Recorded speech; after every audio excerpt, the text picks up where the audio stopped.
The story begins in a hilly area, where a young magic student called Spica prepares herself to take off from a cliff and fly for the first time. Below the cliff, her friend, Aria, warns Spica that her skeleton will transform into a pretzel if she fails the fly. Ignoring her taunt, Spica chants a flying spell with great focus and runs towards the edge of the cliff. As she finally jumps off, it looks like Spica is about to succeed. But then, reality hits her harder than a slap from Truck-kun. She fails the takeoff and collapses to the ground, but luckily, the hard ground spares her life. Despite Spica's awful injuries, Aria takes this chance to make fun of her. Spica doesn't take her mockery to heart, though instead, she speaks about her dreams with dreamy eyes, wanting to study in Diana Academy, where the legendary sorcerer called Claude Sirius is a professor. Claude is one of the world's 10 first-class sorcerers, and it's said that his magic has the power to move stars. Naturally, Spica idolizes a powerful sorcerer like him, so she uses him as a source of motivation for her training. However, Aria reminds her of the brutal reality that she can't even use a single spell. Then, she also points out that Claude has fallen off recently. Apparently, some time ago, a group of dangerous cultists attacked Diana Academy. Back then, Claude ran away like a coward, so he got the reputation of being all talk. Hearing this, Spica grows silent, but she still remains defensive about her idol. Aria realizes that she went too far, so she hugs her and apologizes. Spica remains mad at her, so Aria reminds her that if she keeps going like this, she'll fail the entrance exam for the Diana Academy. She suggests hiring a magic tutor, but Spica can't do that since her parents are having trouble feeding all their kids. Thinking about her broke family, Spica starts crying, so Aria takes pity on her. As a genius of water magic, she promises to teach her everything she knows to help her join the Diana Academy. Right after making this announcement, Diana tells Spica that she can pay for her services with her body, so she gets upset that she's still joking. Without anyone's support, Spica continues her self-learning journey. However, her next attempt once again results in a catastrophic failure. As Spica cries about her hopeless situation, a nearby black kitten gets mad at her for disturbing its nap. Suddenly, Spica realizes that a cat somehow spoke to her, and the cat also gets shocked that she can understand it. Spica wonders if the black cat is a magic beast in disguise, but the cat gets offended and blows her away. After Spica falls for the billionth time in the present hour, the cat warns her to never call it a beast again. It proudly explains that it was once a human magician, but it was trapped in a cat's body by a curse. Hearing this, Spica begs the cat to become her master since it could teach her some useful magic spells. After learning that Spica wants to join the Diana Academy, the cat wonders if she's missing half her brain. Spica knows that she's basically got no chance, but she stubbornly refuses to quit and begs the cat to teach her. The cat refuses and starts to leave, so Spica stops it and offers to do anything it wants as long as it helps her get into the Diana Academy. Hearing this, the cat finally gets interested and turns around with a malicious look in its eyes. Spica thinks it wants to do some illegal stuff with her, but she still feels prepared to do it for the sake of her career. However, the cat shuts down her perverted thoughts and decides to take her as an apprentice slave. Spica thanks him for its apparent kindness, and her new master tells her to visit the capital city to begin their training. Once they arrive at the capital, Spica wonders why the cat brought her there. For her first assignment, the cat tells her to chant a spell called "Bring me a drink." Hearing Spica shout the spell, a nearby waitress takes her order and brings over the drink. Realizing she got scammed, Spica screams at the cat for abusing her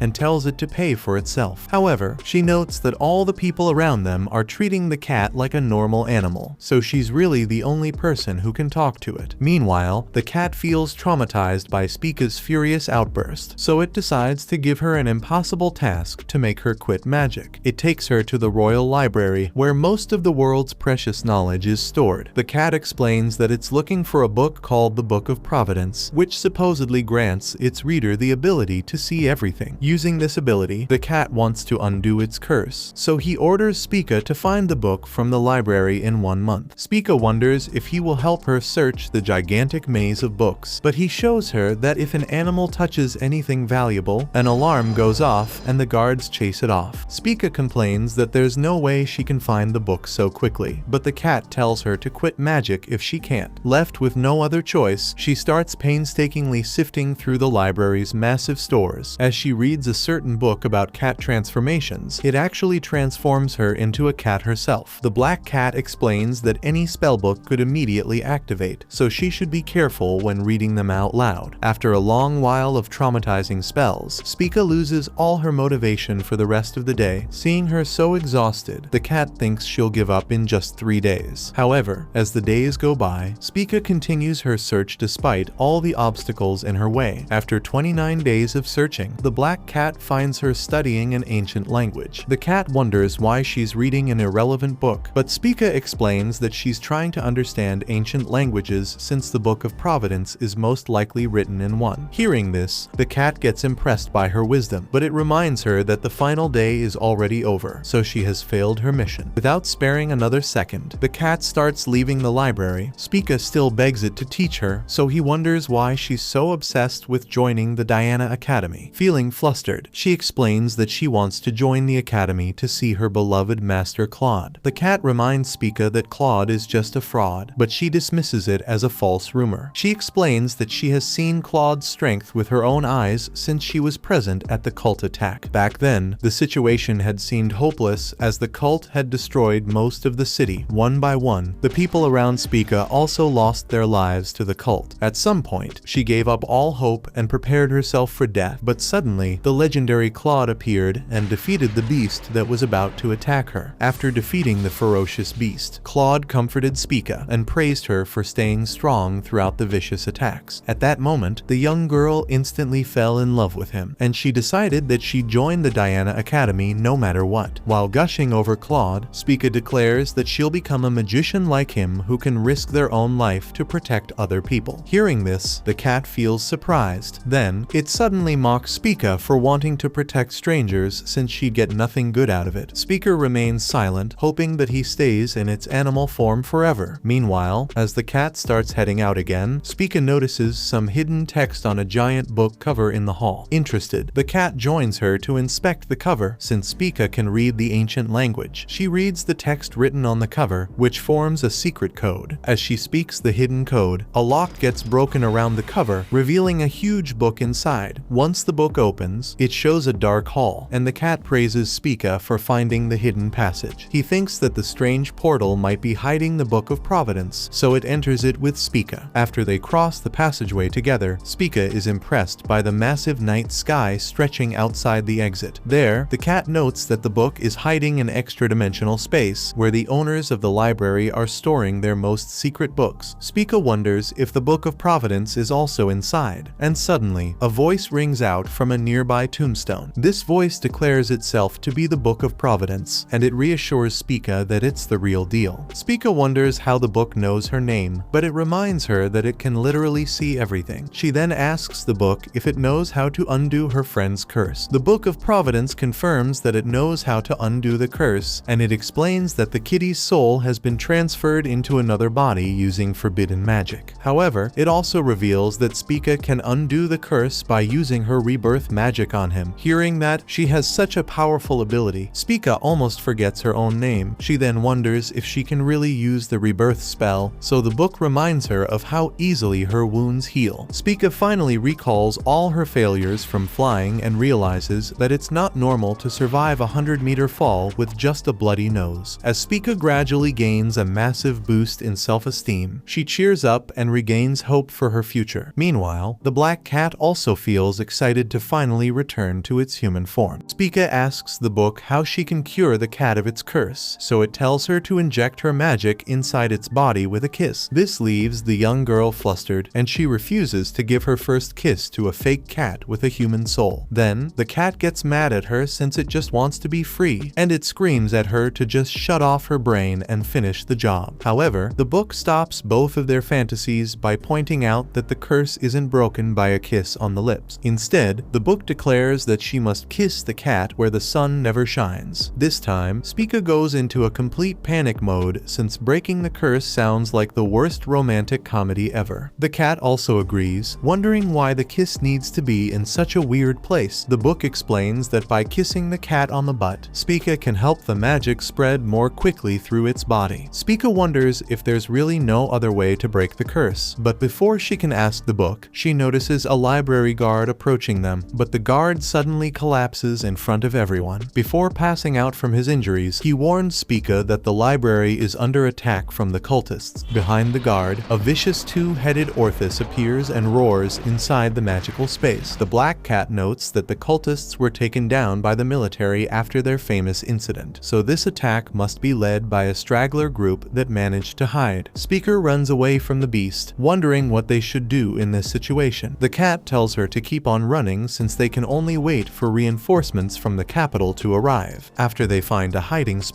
the cat tells Spica to act as bait while it escapes the library. Spica refuses to get scammed again and prevents it from leaving her alone. The cat then tells her that if she wants to live, she should undo his curse to restore his magic powers. Even though Spica values her life, she doesn't want to kiss a human cat's waste disposal center. The cat reminds her that they'll both die if she keeps chickening out, and he leaves her, saying that her big words from earlier were all talk. Hearing this, Spica finally changes her mind, and she tries to chase after the cat. Suddenly, the Orthus appears behind her, and in an instant, all Spica can see is a wall of bright, hot flames blowing straight towards her. In her last moments, she regrets her decision to turn away the cat's help. However, just then, the cat appears in front of her and blocks the Orthus's attack with his magic power. To save her from the monster, it blows her away so she can escape from the library. Spica refuses to flee, realizing that after all her talk about protecting other people, she's relying on someone else to save her life again. This time, she knows she has a choice, so she turns around and charges straight into the hot flames. There, she finds the cat unconscious and picks him up to break its curse. After Spica injects the rebirth magic into the cat, he recovers from his injuries and transforms back into its human body. Once the human is back, he easily dispels the Orthus's flames and protects Spica in his arms. Up close, she realizes that the cat was actually her role model, Claude. Without any time to talk, Claude casts his grand magic called Icing Arrow, which turns the huge Orthus into a dog-flavored popsicle. After the dog is defeated, the remaining cultists flee from the library. Meanwhile, Spica feels shocked that the cat was all along, since he's a huge jerk in real life compared to the person she saw a few years ago. Claude reminds her that they only met for a few moments in the past, so she never got to see the real version of him. Spica realizes that despite his harsh words, he protected her from the Orthus just like back then. Claude himself starts walking away since Spica is now useless to him, but she pleads with him to teach her some magic. Suddenly, he transforms back into his cat form since Spica's rebirth magic has been used up. This time, Spica also starts walking away to spite the ungrateful cat. Claude gets mad at the Book of Providence since he was supposed to be fully cured. The book explains that since Spica is too weak, she can't permanently break Claude's curse until she reaches his level. To regain his freedom, Claude prepares to train her to become the world's 11th first-class magician. Spica feels like she's dreaming, but Claude reassures her that she can do it with his training. Finally, he declares that he'll resume his job at Diana Academy as her personal teacher and class professor. That was episode 1. Subscribe to not miss the next part and watch the next video on screen.